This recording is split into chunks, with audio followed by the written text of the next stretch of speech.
못하느니라. 아멘. 아멘. 겸손과 순종의 마음으로 좋은 밭으로, 좋은 땅으로 오늘 이 말씀 함께 받도록 하겠습니다.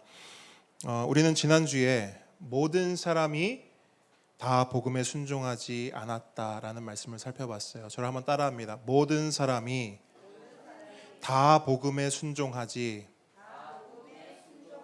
않았다. 네, 그러면서 우리가 씨 뿌리는 자의 비유를 함께 살펴보았어요. 거기 핵심이 무엇입니까? 하나의 밭 안에 길가, 돌, 가시, 좋은 땅이 다 있는데 이 네 가지 경우에서 어디서만 열매를 맺는다? 어디서만? 네, 좋은 땅. 자, 따라합니다. 좋은 땅. 자, 저를 한번 봐주십시오, 여러분. 저를 봐주십시오. 자, 어디서 열매가 맺힌다고요?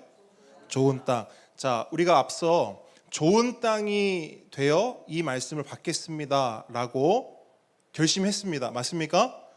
자, 저를 봐주십시오. 자, 좋은 땅이 되기로 결심하셨습니까? 오케이, 좋은 땅이 됩시다. 되길 축복합니다. 자, 우리가 그래서 지난주에 살펴본 것은 네 가지 경우가 있어요. 우리가 선택할 수 있다라는 거예요. 하나님은 우리가, 주님은 우리가 좋은 땅이 되기를 원하신다라고 우리가 말씀을 나눴어요. 그것이 우리를 향한 예수님의 마음이란 것도 우리가 알았습니다. 자, 그러면 여러분께 한번 묻습니다. 여러분 한 주간 동안 좋은 땅으로 사셨습니까? 네, 웃지만 마시고. 자, 여러분 한 주간 동안 좋은 땅으로 사셨습니까? 아무도 안 계시나요? 자, 여러분 한 성도님이 이렇게 고백을 해요. 지난 수요일 날 지난주 설교를 듣고 좋은 땅이 되기 위해서 발버둥 쳤대요. 발버둥을 쳤대요. 여러분 왜 발버둥 쳐야 할까요? 가만히 있으면 된다 안 된다? 안 되기 때문이에요. 여러분 우리가 잘 아는 것처럼 사람은 익숙하고 편한 걸 좋아합니까? 싫어합니까? 네, 사람은 익숙하고 편한 걸 좋아해요. 이거를 항상성이라고 하더라고요. 이 용어가 있어요. 우리 인간은 이 항상성의 영향을 받아요. 이 항상성이 뭐냐면 해오던 대로 하고 살아온 대로 사는 것을 더 좋아하는 인간의 성향을 항상성이라고 합니다. 그럼 우리의 영적 항상성은 뭘까요? 자, 보기 드립니다. 길가, 돌밭, 가시밭. 자, 요 세 가지가 우리의 항상성일까요? 아니면 좋은 땅이 우리의 항상성일까요? 1번입니까? 2번입니까? 1번이죠. 네. 우리의 영적 항상성은 길가고 돌밭이고 가시밭입니다. 그래서 여러분 이 항상성에 묶여서 가만히 있잖아요. 그러면 우리는 늘 해오던 대로 길가고요. 늘 해오던 대로 돌밭이고요. 늘 해오던 대로 가시밭입니다. 아니 목사님 그래도 저 예수 믿고 하나님 믿고 이제 좋은 땅 됐는데요? 그냥 가만히 있어도 좋은 땅 되는 거 아닌가요? 우리가 가장 먼저 빨리 벗어나야 할 착각 중에 하나입니다. 나 이제 예수 믿었으니까 좋은 땅이지 뭐. 그냥 이렇게 살면 하나님이 나한테 복 주실 거야.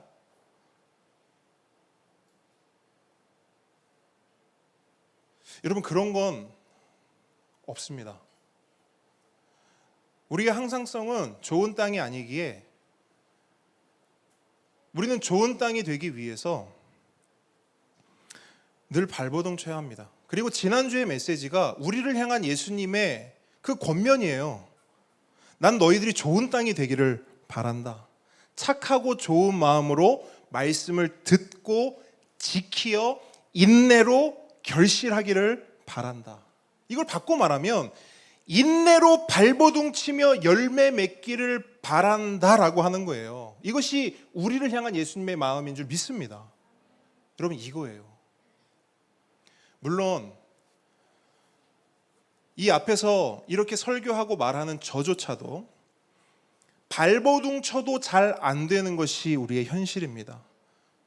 저도 지난 한 주간을 돌아보면 좋은 땅으로 살기보다는 길가, 돌, 가시로 살았던 시간이 더 많았던 것 같아요. 발버둥 치지 아는 것이 아니에요. 나름대로 발버둥을 쳤습니다. 하지만 발버둥 쳐도 잘 되지 않는 것이 저의 현실이고 여러분의 현실이고 우리 모두의 현실입니다. 그럼 어떻게 하면 될까요? 발버둥 쳐도 안 되니까 그냥 다 포기하면 될까요? 다 포기해버릴까요? 아유, 발버둥 쳐도 안 되는 걸 목사님 뭘 그렇게 애를 씁니까? 그냥 다 내려놓읍시다. 그냥 살던 대로 삽시다. 하던 대로 합시다. 뭘 그렇게 좋은 땅 되려고 그렇게 뭐 난리를 쳐야 합니까? 그냥 목사님 우리 생긴 대로 삽시다. 무슨 부귀영화를 누리겠다고 발버둥까지 칩니까? 여러분, 우리 안에는 그런 생각이 들 수 있어요. 하지만 우리는 그것을 철저히 거부해야 돼요. 왜? 우리는 그렇게 살면 안 됩니다. 예수님이 이렇게 말씀하셨으니까 물론 그것도 맞죠. 그런데요, 우리가 그렇게 살면 안 되는 이유가 있어요. 왠 줄 아세요? 가장 중요한 핵심적 이유가 뭔 줄 아세요? 저를 한번 따라해 주시겠습니까? 그렇게 살면 힘들기 때문이다. 누가 힘들어요? 누가 힘들어요? 내가 힘든 거예요.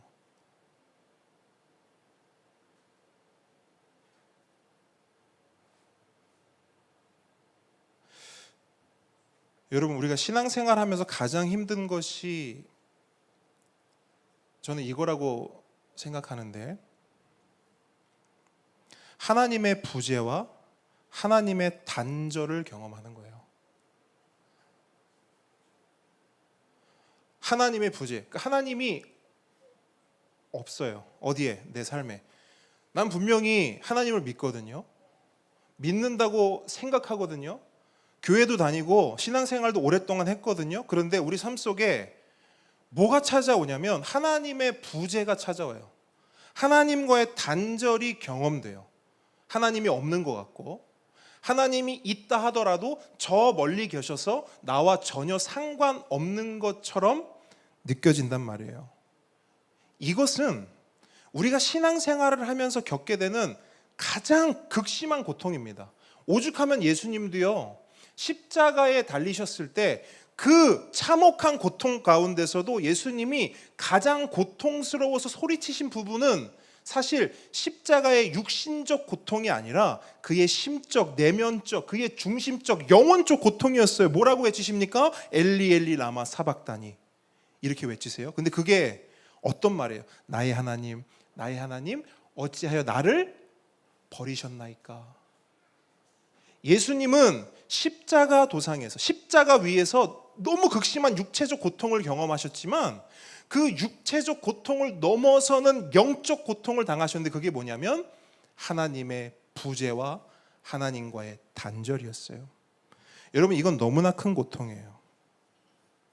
그런데 우리도 이 고통을 경험할 때가 있다는 거예요. 아, 하나님이 나를 버리셨구나.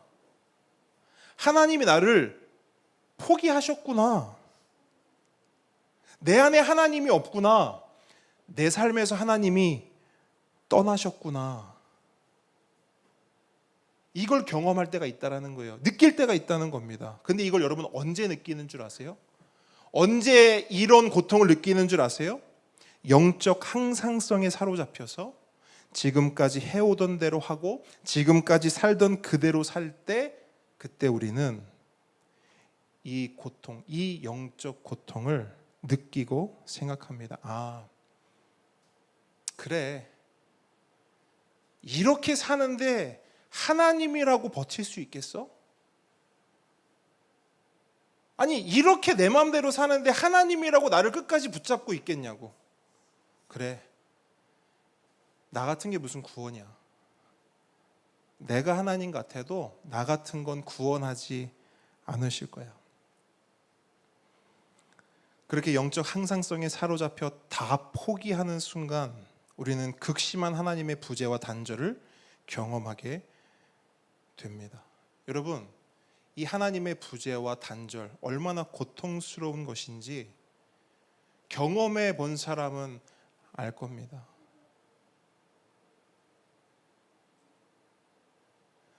그런데 여러분, 우리가 받은 구원은 이런 삶을 살아가라고, 이런 고통스럽고 이런 황망한 삶을 살아가라고 받은 구원이 아닙니다. 그렇게 힘들게 혼자 외롭게 꾸역꾸역 감추고 숨기며 고통 가운데 살아가라고 받은 구원이 아니라는 거예요. 하나님께서는 우리에게 우리가 구원받은 이유를 너무나 분명하고 선명하게 말씀하셨죠. 우리가 구원받은 이유는 따라합니다. 열매 맺는 삶이다.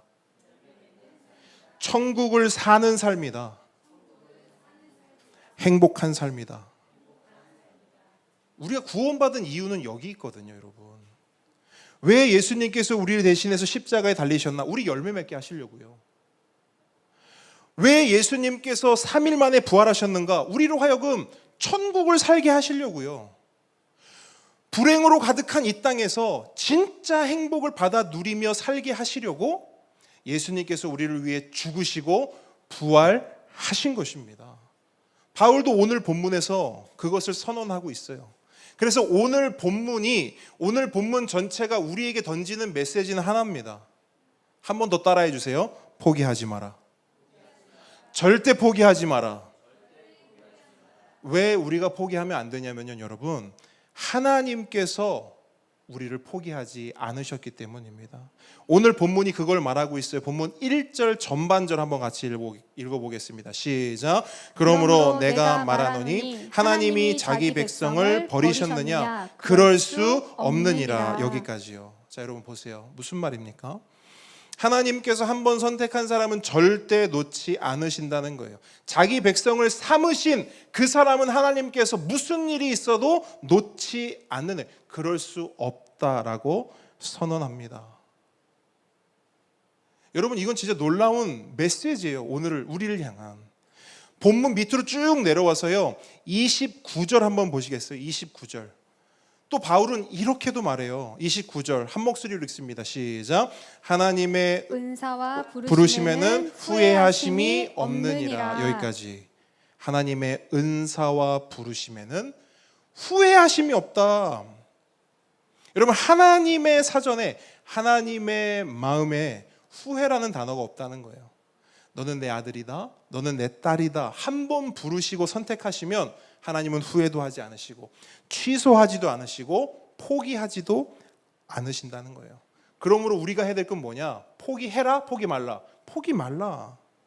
하나님의 백성됨과 자녀됨도 포기하지 말고 좋은 땅 되기를 위해 발버둥 치는 그 우리의 발버둥도 절대 멈추거나 포기하지 말라는 거예요. 여러분, 그러면서 바울이요, 자기 간증을 하거든요. 포기하지 마십시오라고 말한 다음에 그냥 거기서 끝내는 게 아니라 왜 포기하면 안 되는지에 대한 자기 간증을 해요. 보세요. 1절 후반절 보시면 뭘 말하냐면, 나도 포기하지 않았으니 여러분도 포기하지 말아야 된대요. 나도 버림받지 않았으니 여러분도 절대 버림받지 않을 것이라고 말합니다. 자, 1절 후반절 나도부터 읽을게요. 시작. 나도 이스라엘이니요 아브라함의 씨에서 난 자요 베냐민 지파라. 아멘. 자, 보십시오. 갑자기 바울이 자기 소개를 해요. 자기가 이스라엘이니요 아브라함의 씨요 베냐민 지파라. 여러분, 혹시 이 이야기가 나오는 배경을 좀 아시겠습니까? 우리가 지금까지 쭉 배워온 배경에 의하면 지금 바울은 뭘 계속 이야기하고 있는 거죠? 로마 교회 성도들은 지금 뭘 이야기하고 있는 거죠?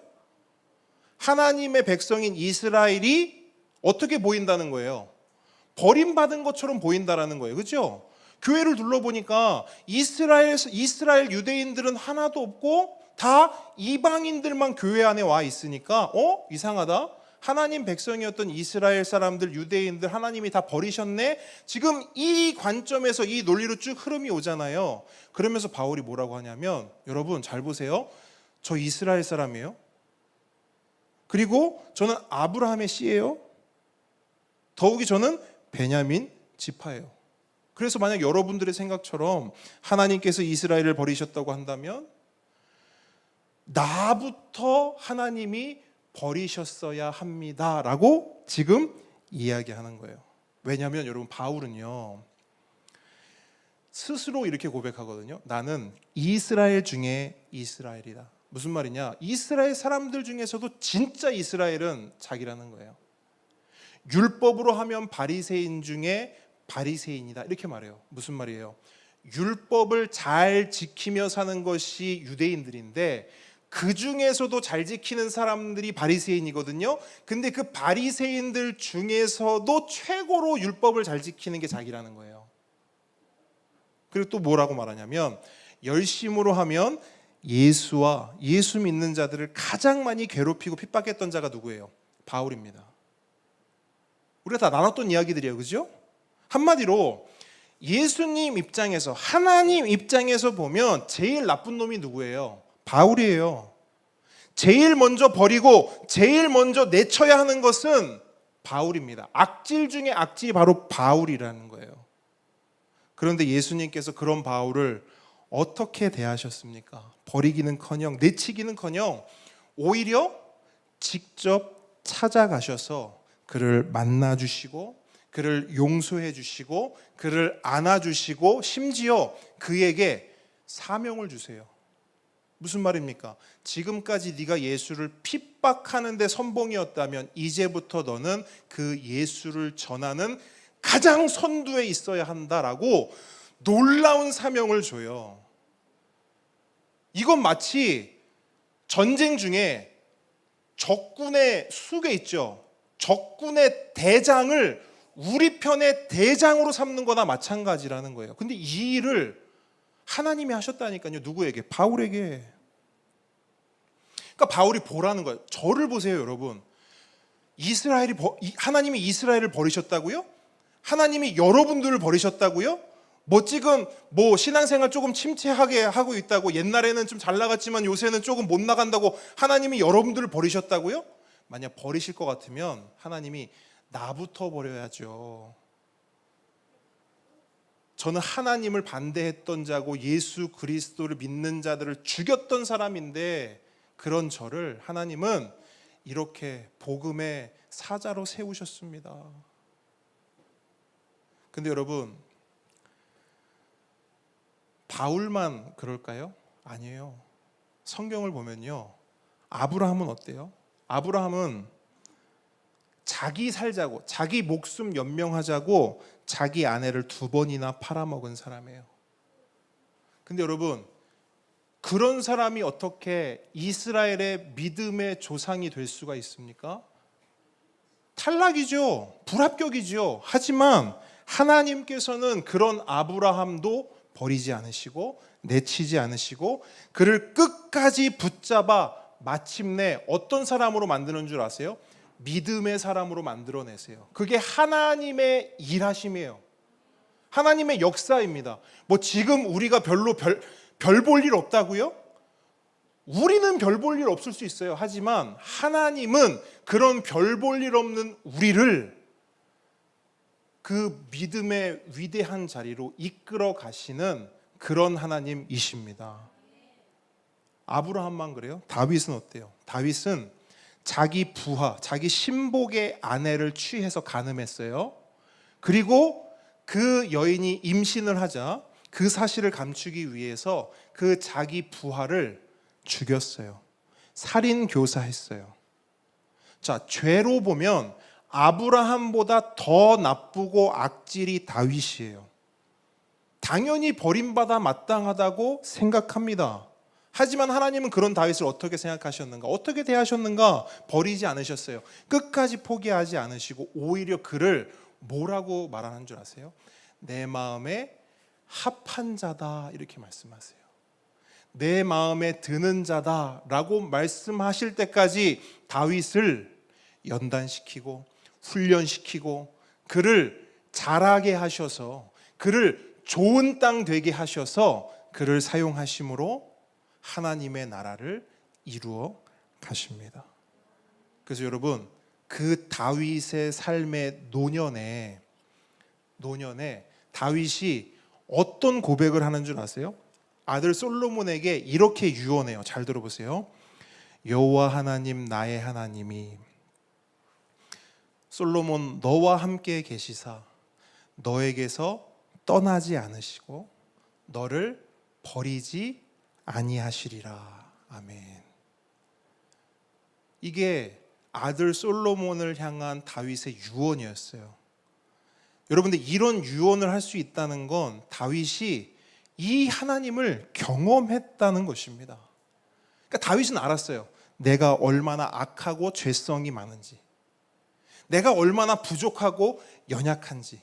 그래서 얼마든지 언제든지 하나님이 버리셔도 할 말이 없는 존재인지를 다윗 스스로는 알았어요. 그래서 다윗은 발버둥 쳤습니다.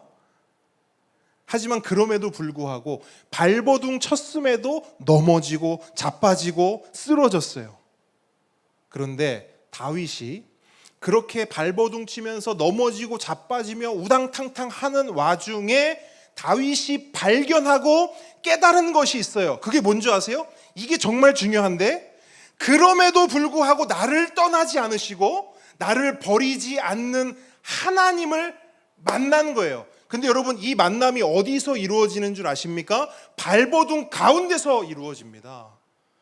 그냥 가만히 있으면 항상성에 매몰되어서 살던 대로 살고 하던 대로 하고, 예수를 믿든 교회를 다니든 신앙을 가지든 안 가지든 예나 지금이나 똑같이 살면 거기서 우리는 그런 하나님을 경험할 수 없어요. 하지만 내가 좋은 땅 되기 위해, 하나님을 너무 사랑해서 하나님 마음에 흡족한 자가 되기 위해서 좋은 땅 되기로 발버둥 치잖아요.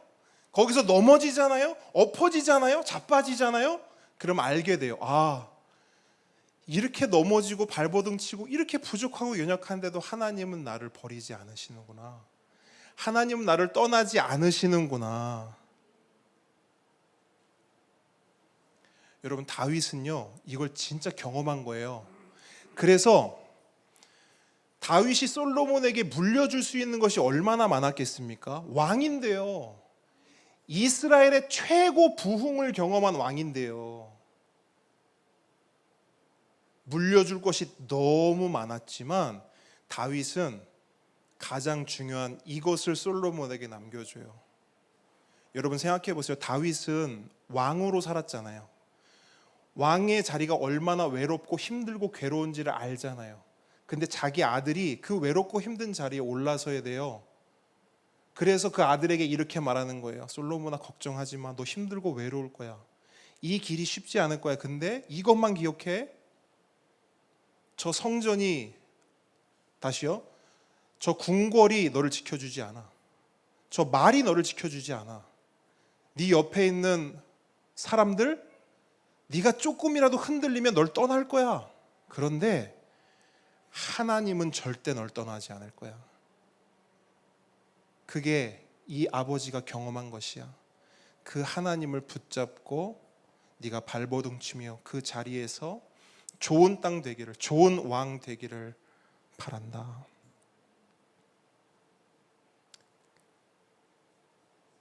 다윗이 경험한 그 하나님이 여러분, 우리의 하나님이라는 걸 믿으시기 바랍니다.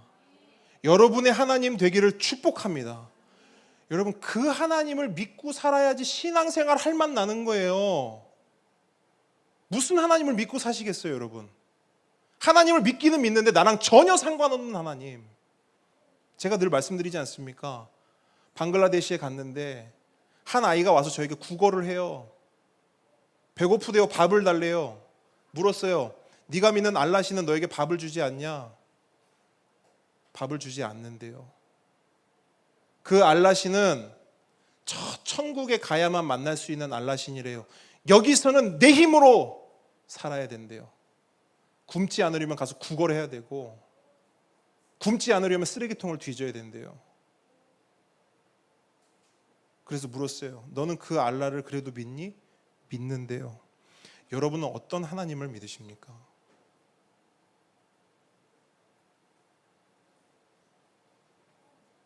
우리가 믿는 하나님은 우리를 절대 버리거나 포기하지 않는 하나님이십니다. 오늘 이 시간에도 우리와 함께 하시는 하나님입니다. 여러분, 만약 잘 들으세요. 목사님, 그런 하나님으로 믿어지지가 않아요 라고 생각된다면, 여러분, 문제가 있는 거예요.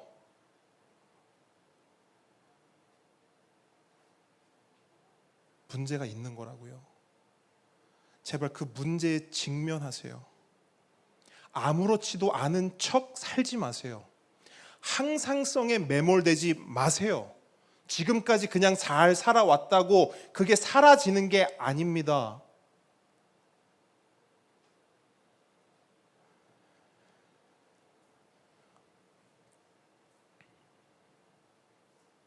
그래서 바울은 우리에게 얘기하는 거예요. 우리 하나님은 그런 하나님이 아니라고. 그러면서 이렇게 덧붙여요. 2절 전반절 한번 같이 읽어볼까요? 2절 전반절 시작. 하나님이 그 미리 아신 자기 백성을 버리지 아니하셨나니. 여기까지요. 자, 여기서 바울이 독특한 표현을 사용해요. 하나님께서 어떻게 아신? 미리 아신 자기 백성. 자, 하나님께서 자기 백성, 자기 자녀를 미리 아셨다는 거예요. 자, 로이 자리로 돌아오세요. 책 내려놓으세요.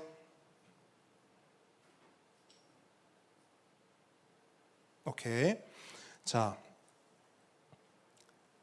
하나님께서 자기 백성을 미리 아셨는데 여기서 미리는 언제를 말할까? 자, 우리 보배들을 자리로 돌아오게 한 이유가 있습니다. 오랜만에 보배 퀴즈를 할 텐데 우리 작은 보배들만 한번 맞추는 거예요. 자, 우리 어른들은 알아도 비밀입니다. 자, 하나님은 우리 보배들 시연이, 로이, 건이, 은서를 언제 아셨을까? 얘가 시연이구나, 얘가 로이구나, 건이구나, 은서구나. 언제 아셨을까? 자, 보기 나갑니다. 1번 응애 하고 이 세상에 태어났을 때, 그때 하나님이 나를 아셨다. 2번 아니다, 엄마 뱃속에 있을 때, 태어나기 전에 엄마 뱃속에 있을 때 아셨다. 자, 3번 그것보다 훨씬 전에, 이 세상이 만들어지기도 전에 하나님은 나를 알고 계셨다. 정답은 뭘까요? 손가락으로 시작. 오, 막 컨닝하고 막 난리 났어요. 자, 손 내리세요. 갑자기 한 명이 이렇게 드니까 다 같이 좋습니다. 우리 보배들이 정답을 잘 말해줬어요. 자, 우리 어른들께는 따로 묻지 않겠습니다. 그죠? 하나님이 우리를 언제 아셨을까? 정답은 창세 전입니다. 정말 놀랍죠? 여러분, 우리는 하나님을 언제 알았습니까? 여러분은 하나님을 언제 아셨어요? 다 우리의 모든 것들을 다 모아서 보면 우리는 21세기에 와서야 하나님을 알았습니다. 근데 하나님은 우리를 언제 아셨느냐?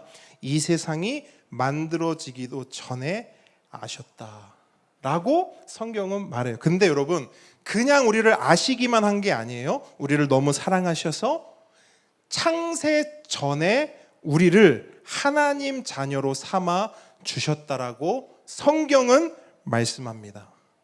여러분, 언제 하나님의 자녀가 되셨다고요? 언제요? 여러분, 이거 잘 아셔야 돼요. 우리가 하나님 백성, 우리가 하나님 자녀 된 것은 21세기에 와서 1900 몇 년도, 2000 몇 년도, 몇 월 며칠 그날 우리가, 저 예수님 믿을게요, 우리가 선택해서 그날부터 하나님 자녀, 하나님 백성이 된 것이 아니라 그건 우리 생각이고요. 성경이 말씀하는 진리는 뭐냐면요, 이 세상이 만들어지기도 전에, 창세 전에 이미 하나님은 우리들 한 사람 한 사람을 자녀 삼아 주셨다라고 말씀하고 있습니다. 자, 무슨 말인지 잘 모르겠다 하시는 분들은 나중에 저랑 교리 공부를 통해서 아셔야 됩니다. 자, 어쨌든 중요한 것은 하나님이 우리를 미리 아시고 선택하시고 불러 주셨다라는 거예요. 그래서 에베소서 1장을 보면요, 이런 말씀이 있어요. 진짜 귀한 말씀인데, 에베소서 1장 3절 6절 제가 한번 읽어드릴게요. 잘 들어보세요. 찬송하리로다 하나님 곧 우리 주 예수 그리스도의 아버지께서 그리스도 안에서 하늘에 속한 모든 신령한 복을 우리에게 주시되, 잘 들으세요, 곧 창세 전에 그리스도 안에서 우리를 택하사 우리로 사랑 안에서 그 앞에 거룩하고 흠이 없게 하시려고 그 기쁘신 뜻대로 우리를 예정하사 예수 그리스도로 말미암아 자기의 아들들이 되게 하셨으니, 이는 그가 사랑하시는 자 안에서 우리에게 거저 주시는 바 그의 은혜의 영광을 찬송하게 하려는 것이라. 아멘. 이게 성경의 고백이에요. 여러분 언제 구원받았습니까? 네, 좋아요. 오늘 뭐 힘든 일 있으신 건 아니죠? 자, 여러분 하나님은 이 세상이 만들어지기도 전에 저와 여러분을 미리 아셨고, 우리가 뭘 하기도 전에, 무슨 죄를 짓거나 무슨 선을 행하기도 전에 먼저 사랑하셨으며, 그때 이미 아무 조건 없이 값 없이 오직 은혜로 하나님 백성, 하나님 자녀로 선택해 주셨습니다. 이것이 바울이 말하는 하나님이 그 미리 아신 자기 백성의 의미예요. 그렇다면 하나님은 그런 백성을 어떻게 대하실까? 다시 2절 전반절 보세요. 2절 전반절. 그렇게 미리 아신 자기 백성을 어떻게 하시는가? 하나님이 그 미리 아신 자기 백성을 버리지 아니하셨나니 말씀하고 있어요. 이 부분을 지난주에 소개한 필리스 번역 성경은 이렇게 번역하고 있습니다. 하나님이 자기 백성을 친히 운명을 정하신 그 백성을 버리셨다는 것은 상상할 수도 없는 일입니다. 너무 멋진 표현이에요. 하나님께서 창세전에 이미 내 아들 내 딸 삼은 자녀들을 이래서 버리고 저래서 버리고 하는 일은 상상도 할 수 없다는 것입니다. 여러분, 저 같은 사람도, 저같이 부족한 부모도요, 우리 아들 딸에게 이렇게 말합니다. 너희들이 어떤 잘못을 해도 아빠 아들이고 아빠 딸이야. 그리고 어떻게 해요? 꼭 안아주지요. 하물며 우리 하나님 아버지는 어떠실까? 그래서 바울이 선언하는 거예요. 절대 버리지 않으신다.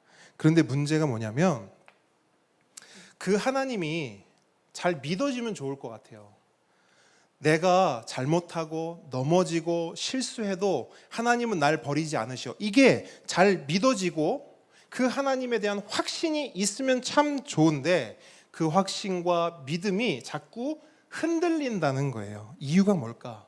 첫 번째 이유는 굉장히 본질적인 건데, 우리가 하나님을 잘 모르기 때문이에요. 여러분, 하나님을 모르면 어떻게 하죠? 하나님을 오해하죠. 그래서 우리는 하나님을 어떻게 오해하냐면, 내가 잘못하거나 내가 실수하거나 내가 뭔가 어그러지면 하나님이 나를 떠나실 거야, 나를 버리실 거야 라고 하는 하나님에 대한 오해를 가진다는 거예요. 근데 왜 오해하냐? 하나님을 잘 모르기 때문에. 그런 하나님이 아닌데 우리는 그런 하나님이라고 생각하고 믿고 있어요. 그러니까 하나님을 그렇게 생각하는 겁니다. 이게 첫 번째예요. 하나님을 잘 모르기 때문에 하나님을 오해한다. 그럼 두 번째는 뭐냐? 좀 더 구체적인데요. 우리가 하나님이 날 버리지 않고 지금도 나의 구원을 이루어 가신다라는 것을 왜 믿지 못하고 확신하지 못하는가? 두 번째, 하나님의 일하심이 우리 눈에 보이지 않기 때문이에요. 사실 이게 더 구체적인 이유입니다. 내 가족을 위해서 계속 기도하고 있어요. 하나님, 내 가족을 구원해 주십시오. 근데 기도하고 기다려고 더뎌지면 우리는 어떤 생각을 하냐면 안 되겠다, 포기하게 되고 좌절하게 돼요. 근데 왜 포기하고 좌절하느냐? 하나님이 일하시는 게 눈에 보이질 않는 거예요. 하나님, 제가 10년을 기도했잖아요. 10년을 봐왔는데 하나님의 일하심이 우리 눈에 보이질 않는 거예요. 그래서 우리는 하나님을 믿지 못하고 하나님의 일하심과 하나님의 구원하심을 우리가 확신하고 신뢰하지 못하는 것입니다. 그런데 여러분, 이런 우리의 현실을 바울은 마치 다 알고 있었다는 듯이 그런 우리를 향해 이렇게 말하고 있어요. 우리가 보지 못해도 하나님은 일하신다. 그러면서 한 사람을 우리에게 소개를 하는데 그 사람이 바로 엘리야입니다. 여러분, 엘리야는 우리가 잘 알듯이 유명하고 위대한 선지자죠. 근데 선지자는 하나님의 말씀을 전하는 사람이잖아요. 저처럼 이렇게 하나님의 말씀을 전하고 하나님 백성들에게 하나님의 말씀을 선포하는 사람입니다. 그런데 하나님의 말씀을 전하는 그 선지자가 위대하고 유명하다라는 것은 그 시대적 배경이 어떠했음을 보여주는 거예요. 시대적 배경이 하나님께 잘 순종하는 시대였어요? 아니면 하나님께 불순종하는 시대였어요? 불순종이죠. 왜? 하나님께 불순종하니까 선지자가 필요한 거예요. 하나님의 말씀에 불순종하고 또 불순종하니까 하나님의 선지자가 위대해질 수밖에 없고 하나님의 선지자가 유명해질 수밖에 없는 것입니다. 즉 엘리야가 살던 그 시대는요, 암흑이었어요. 하나님의 말씀이 필요한 시대였고 호통이 필요한 시대였고 회초리가 필요한 시대였습니다. 그리고 그 중심에 엘리야가 살던 그 암흑의 시대 중심에 누가 있냐면 아합과 이세벨이 있어요. 많이 들어보셨죠? 아합과 이세벨. 이스라엘의 왕의 족보 가운데 가장 악한 왕과 왕비입니다. 아합과 이세벨. 특히 이세벨이 진짜 악한 여왕이었죠. 이 여인은 이방인이었습니다. 이방인이었는데 정략적 결혼으로 이스라엘로 시집을 와서 이스라엘의 여왕이 된 거예요. 근데 시집을 올 때 그냥 온 게 아닙니다. 혼수를 가지고 왔는데 혼수의 대부분이 뭐냐면 우상이었어요. 그 중에 대표가 바알과 아세라죠. 그래서 이 이세벨이 이스라엘에 들어온 이후로 이스라엘에 어떤 일이 일어났냐면 하나님의 성전이 무너졌어요. 왜 무너졌어요? 이세벨이 무너뜨렸어요. 그리고 그 자리에 바알과 아세라의 신전을 세웁니다. 그리고 하나님의 선지자들을 하나하나 처리했어요. 누가? 이세벨이요. 그리고 그 자리에 누굴 세웠냐?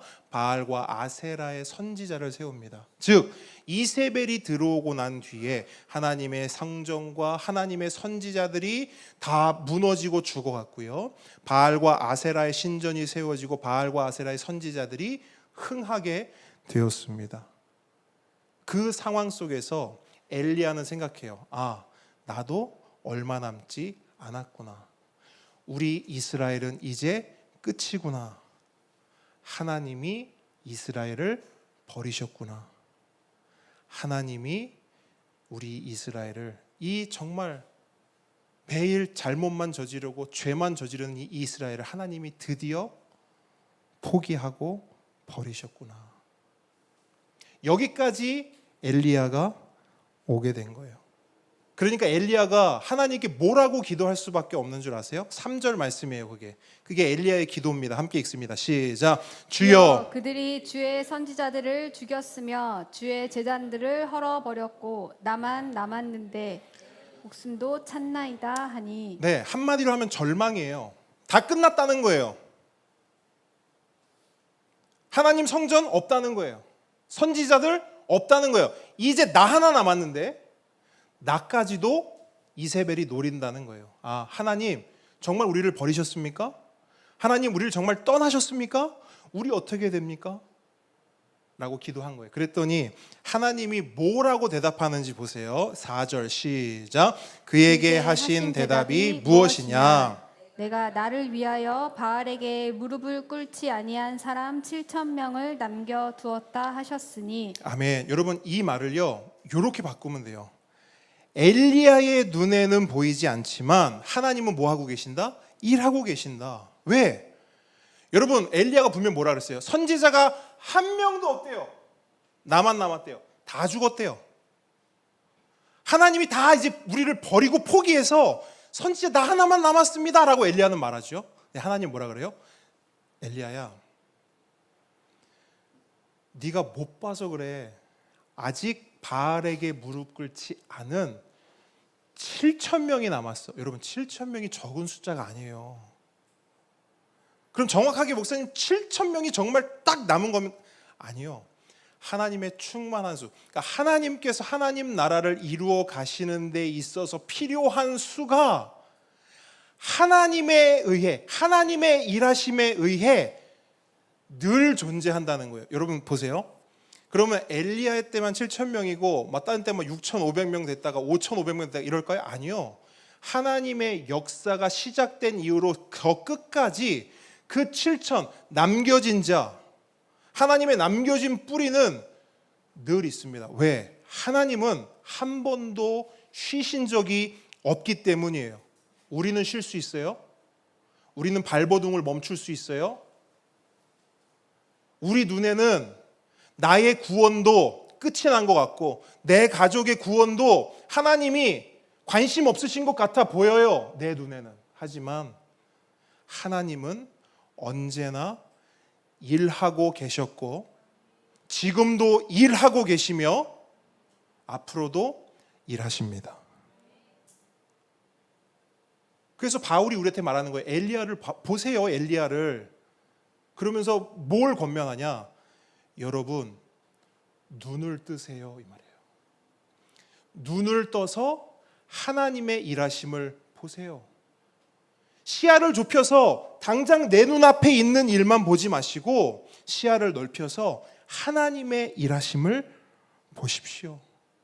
여러분 우리가 눈을 떠서 시야를 넓혀서 하나님을 보면 우리가 어떤 하나님을 만나게 되는 줄 아십니까? 문제보다 더 크신 하나님을 만나게 되고 보게 되는 줄 믿습니다. 우리 하나님은 문제 위에 계세요. 여러분 잘 들으셔야 돼요. 우리 삶에 문제가 없다는 게 아니에요. 문제가 있습니다. 하나님 믿어도 문제가 생기고 하나님 믿어도 어려움이 찾아와요. 그런데 우리 하나님은 그 문제와 어려움 위에 계십니다. 그래서 우리의 문제를 선으로 바꿔내시고 할렐루야. 바알에게 무릎 꿇지 않은 사람 7,000을 준비하시듯 우리 삶 속에 내 가족의 삶 속에 구원의 역사를 이루어 가십니다. 진리를 선포합니다. 우리 하나님은 지금도 일하고 계십니다. 아멘. 아멘. 정말 그런 것 같아요. 하나님은 지금도 일하고 계시고 우리가 조금만 눈을 떠서 주위를 둘러보면 하나님은 실제로 일하고 계심을 알 수가 있습니다. 여러분 사실 지금 한국교회가 참 어려운 상황을 지나고 있어요. 코로나 때문에 한번 어려움을 겪었죠. 그렇죠? 코로나 때문에 정말 교회의 이미지가 더 이상 추락할 때가 있을까 싶을 정도로 추락했어요. 근데 최근에 이단과 사이비 문제 때문에 이 교회는 정말 설 곳이 없어집니다. 적어도 전에는 세상이 교회 밖 사람들이 교회와 이단은 구분했어요. 전에는 실제로 그랬습니다. 저긴 이단이래, 여긴 교회래. 같다고 보지 않았어요. 근데 지금은 어느 지경까지 왔냐면 교회와 이단과 사이비가 같아졌어요. 한 카테고리 안에 들어와 버렸다고요. 그래서 사람들의 인식에는 여러분들이 저 교회 다녀요 라고 말하면 여러분은 어떤 인식을 받게 되냐면 우리가 신천지를 생각하는, 우리가 JMS를 생각하는 그런 것과 같은 눈초리와 시선을 받게 되었다고요. 우리 한국교회가 그런 상황 가운데 놓여지게 되었습니다. 참 쉽지 않은 위기의 외주를 건너고 있어요. 그런데 저는 이러한 위기 가운데 기회를 보게 됩니다. 위기는 곧 기회다라는 말이 있지 않습니까? 저는 이러한 위기, 한국교회의 위기 가운데 기회를 보게 됩니다. 왜 기회인 줄 아십니까? 왜 기회일까요? 코로나와 이런 이단 사이비의 문제들을 경험하면서요, 모든 교회는 아니지만 몇몇 여러 교회들이요, 말씀과 복음의 본질을 붙잡고 말씀과 복음으로 돌아가려는 발버둥을 치고 있기 때문입니다. 실제로 그렇더라고요. 저는 우리만 발버둥 치는 줄 알았거든요. 그런데 시야를 조금 넓혀서 주위를 둘러보니까요, 그 말씀과 복음을 씨름하기 위해서 애쓰는 교회와 목사와 성도들이 너무나 많다는 것을 보게 됐어요. 다른 말로 거칠의 신앙을 벗어내고 본질적 신앙을 회복하려는, 말씀으로 돌아가고 복음으로 돌아가려는 그 일들을 감당해내는 교회와 성도들이 많다는 것을 보게 된 겁니다. 그러면서 저는 그걸 보게 돼요. 하나님께서는 코로나가 지나며 이단과 사이비가 판을 칠 때도 하나님은 일하고 계시는구나. 하나님은 구원을 이루어 가시는구나. 하나님은 바알에게, 코로나에게, 이단에게 무릎 꿇지 않는 7,000명을 여전히 준비해 놓으셨구나. 얼마 전 한 연예인의 간증을 들었어요. 서울 온누리교회에 가면 연예인 예배 모임이 있대요. 근데 연예인들이요, 예배를 다 드리고 나면 집으로 금방 돌아갈 것 같은데 예배만 간신히 드리고 스케줄 하러 가고 자기들 뭐 여가 즐기러 가고 할 것 같은데요, 온누리교회에 모이는 그 연예인들이요, 예배가 마치고 집에 안 간대요. 밥을 먹고도 집에 안 간대요. 차를 다 마시고도 집에 안 간대요. 왜 안 가는 줄 아십니까? 하나님의 말씀과 예수 그리스도의 복음에 대한 이야기들을 서로 나누느라, 서로 이야기하느라 집에를 가지 않고 밤 늦은 시간까지 그곳에 모여서 하나님의 말씀을 공부하고 복음을 이야기한다는 거예요. 근데 그 중에서도 가장 열심을 내는 사람이 누구냐면, 혹시 아실지 모르겠지만 개그맨 김기리라는 사람이 있어요. 얘는 개콘에 나왔다 하더라고요. 그 개그맨 김기리 씨가 그렇게 하나님의 말씀과 복음에 정말 큰 은혜를 누리며 살아간다고 조혜련 씨가 말하더라고요. 조혜련 집사님입니까 권사님입니까? 아무튼 조혜련 씨가 말을 하더라고요. 그러면서 조혜련 씨가 물어봐요. 언제부터 그랬냐고. 처음부터 원래부터 그랬냐고. 그렇지 않대요. 그 김기리 씨가 그 본질적 신앙의 변화를 경험한 때는 3년 전으로 거슬러 올라간대요. 그 3년 전에 어떤 일이 있었느냐. 그 김기리 씨가 베이직교회 조정민 목사님을 좋아한대요. 그리고 그 설교를 자주 듣는데요. 근데 어느 날 설교를 듣는데 조정민 목사님이 이런 말씀을 하셨대요. 여러분 미안하지만 성경을 모르면, 성경을 읽지 않으면 여러분 크리스천 되기 힘듭니다. 이 얘기를 하셨대요. 근데 그 이야기를 딱 듣는데 너무 충격이었대요. 내가 크리스천이 아니라고? 무슨 말입니까? 성경을 읽었다 안 읽었다? 안 읽었다. 성경을 안다 모른다? 모른다. 내가 크리스천이 아니라고? 아니 내가 어렸을 때부터 예수를 믿었고, 내가 어렸을 때부터 교회를 다녔고, 내가 어렸을 때부터 교회 봉사를 그렇게 열심히 했고, 내가 얼마나 신앙생활을 열심히 했는데, 아니 목사님 성경 하나 안 읽었다고, 성경 하나 모른다고 제가 크리스천이 아니라고요? 그러면서 반항기가 훅 올라오더래요. 그래, 오케이. 그 성경이 도대체 뭐길래? 이것도 되게 모순이죠. 자, 어쨌든 그 성경이 도대체 뭐길래 하면서 그 성경을 읽기 시작했대요. 읽었을까요? 못 읽었습니다. 못 읽었어요. 여러분, 성경을 내가 읽자라고 해서 읽을 수 있다고요? 못 읽었대요. 출애굽기 시내산을 못 넘었답니다. 시내산까지는 갔는데 그걸 못 넘었대요. 어쨌든 못 읽고 깔끔하게 실패했대요. 그러던 중에 개그맨 이성미 씨가 콜링을 했대요. 기리야, 같이 성경 읽자. 그래서 그 카톡방에 들어가서 같이 성경을 읽기 시작했대요. 성경에 대해서 배우고 성경을 읽는 데 도움을 받으면서 그렇게 성경을 읽어 나갔대요. 그때부터 가랑비에 옷 젖듯이 하나님을 알아가고 믿기 시작하면서 그때 알았대요. 목사님이 그때 이야기했던 게 무슨 말인지 알겠다. 성경을 모르면, 성경을 읽지 않으면 크리스천이 되기 힘듭니다 라고 하는 말의 진위를 성경을 읽고 하나님을 알아가면서 비로소 알았대요. 10년, 20년 교회를 다닐 때는 몰랐대요. 오히려 반항기가 있었대요. 성경 그게 뭐라고, 그거 안 읽는다고 뭐 어떻게 되냐고.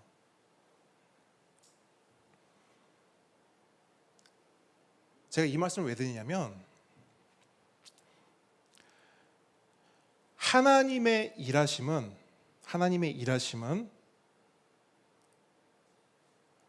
말씀에서 비롯됩니다. 여러분, 하나님의 일하심을 보고 싶으세요? 말씀 앞에 나오시기 바랍니다. 하나님의 일하심을 경험하고 싶으세요? 복음 앞에 나오시기 바랍니다.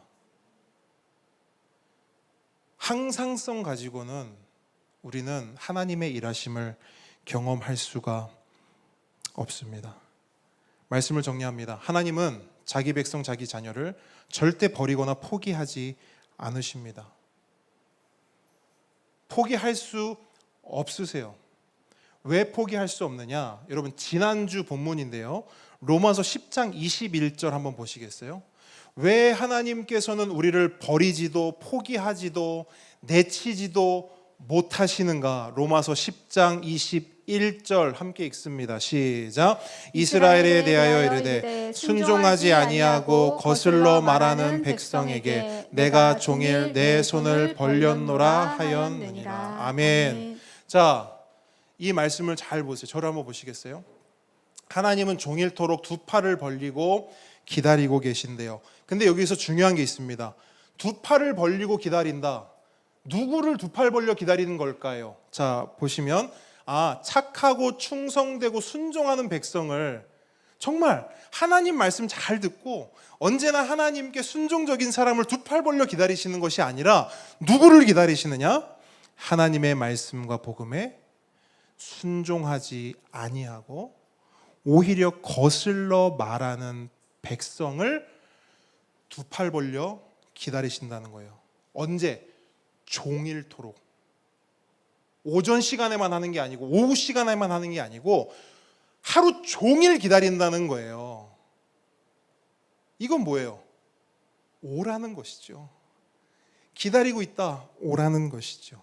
자, 그럼 묻습니다. 여기서 하나님 말씀과 복음에 순종치 아니하고 오히려 거슬러 말하는 백성이 누굽니까? 네, 저예요. 여러분입니다. 목사님 저는 아닌데요? 네, 그 사람이에요. 그 사람이요. 나는 아닌데요 라고 생각하는 그 사람이 바로 그 사람입니다. 그리고 그 사람은 하나님의 사랑과 관심을 받고 있는 사람이에요. 여러분 그 하나님을 만나기를 바라고요. 그 하나님을 만남으로 좋은 땅 되어 열매 맺는 우리 모두가 되기를 주님의 이름으로 축복합니다. 제가 마지막으로 5절 6절 읽고 말씀 마치겠습니다. 여러분 이 모든 것이 은혜라는 걸 생각하십시오. 우리는 언제 주의 자녀 되었습니까? 창세 전에. 그렇죠? 우리가 뭘 해서 주의 자녀 된 게 아니에요. 우리가 교회를 나와서 주의 자녀 된 거 아니에요. 우리가 복음을 받아들이고 하나님을 믿기로 선택해서 주의 자녀 된 거 아니에요. 그런 것 아무것도 하지도 않았고 우리가 존재하기도 전에 하나님은 우리를 이미 자녀 삼아 주셨고 백성 삼아 주셨습니다. 그래서 은혜입니다. 읽습니다. 그런즉 이와 같이 지금도 은혜로 택하심을 따라 남은 자가 있느니라. 만일 은혜로 된 것이면 행위로 말미암지 않음이니 그렇지 않으면 은혜가 은혜 되지 못하느니라. 아멘. 여러분 처음부터 끝까지 은혜입니다. 그 은혜의 주님이 우리를 절대 버리지도 포기하지도 않으심을 믿으시기 바랍니다. 찬양하겠습니다.